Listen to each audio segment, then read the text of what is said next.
Hello friends, welcome to my YouTube channel. আজকে আমি তোমাদের জন্য নিয়ে এসেছি কয়েকটি মজাদার বুদ্ধির ধাঁধা।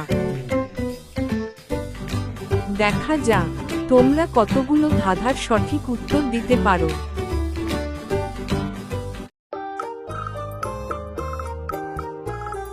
বন্ধুরা, প্রথমে এই ছবি তিনটিকে দেখে তোমরা কি বলতে পারো এখানে শব্দটি কি হবে? 10 সেকেন্ডের মধ্যে উত্তরটি গেস করো আর কমেন্টে জানিয়ে দিও।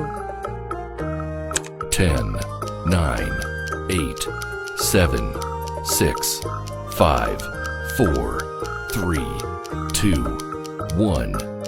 তো বন্ধুরা, তোমরা কি উত্তরটি গেস করতে পেরেছো? যদি না পেরে থাকো তাহলে আমি বলে দিচ্ছি।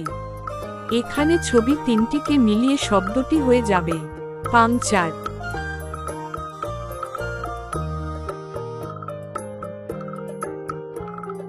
এবারে এই ছবি তিনটিকে দেখে তোমরা কি বলতে পারো এখানে শব্দটি কি হবে? 10, 9, 8, 7, 6, 5, 4, 3, 2, 1. যারা উত্তরটি গেস করতে পেরেছো তারা কমেন্টে জানিয়ে দিও, আর যারা পারোনি তাদেরকে আমি বলে দিচ্ছি। এখানে ছবি তিনটি মিলে শব্দটি হয়ে যাবে সমাধান।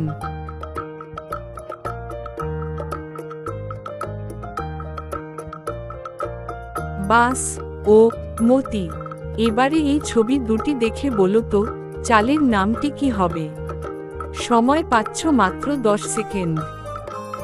10, 9, 8, 7, 6, 5, 4, 3, 2, 1.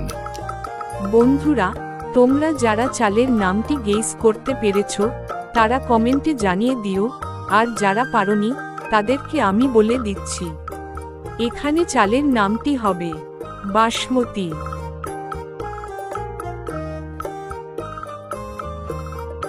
ছবি দুটি দেখে তোমরা কি বলতে পারবে এখানে ছবি দুটির মধ্যে কয়টি পার্থক্য রয়েছে? 10 সেকেন্ডের মধ্যে উত্তরটি যদি গেস করতে পারো তাহলে ভিডিওটিতে লাইক করে উত্তরটি কমেন্টে জানিয়ে দিও। 10, 9, 8, 7, 6, 5, 4, 3, 2, 1. তোমরা যারা পার্থক্যগুলি খুঁজে বের করতে পারোনি তাদেরকে আমি দেখিয়ে দিচ্ছি।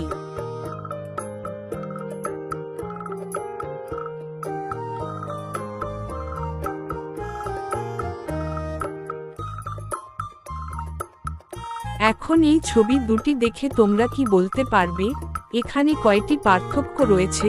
যদি বলতে পারো তাহলে উত্তরটি কমেন্টে জানিয়ে দিও, কেননা উত্তরটি আজকে আমি তোমাদের জন্য রেখে গেলাম।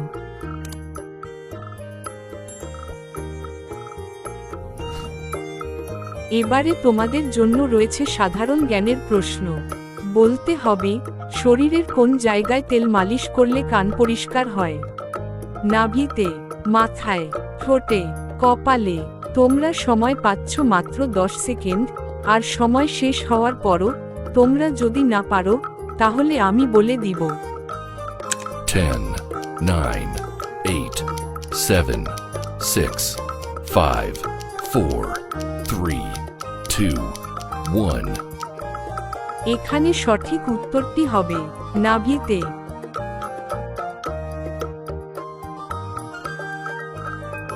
এখন বলো তো কি খেতে খেতে পেঁয়াজ কাটলে চোখ জ্বালা করে না? চুইং গাম, লজেন্স, পান, গুটকা। 10, 9, 8, 7, 6, 5, 4, 3, 2, 1. এখানে সঠিক উত্তরটি হবে চুইং গাম। ভিডিওটি দেখে তোমাদের যদি ভালো লেগে থাকে তাহলে লাইক ও কমেন্ট করে দিও। আর তোমরা যদি প্রতিদিন এরকম নতুন নতুন মজাদার ও বুদ্ধির প্রশ্ন আমার এই চ্যানেলে দেখতে চাও তাহলে চ্যানেলটিকে সাবস্ক্রাইব করে পাশে থাকার অনুরোধ রইল।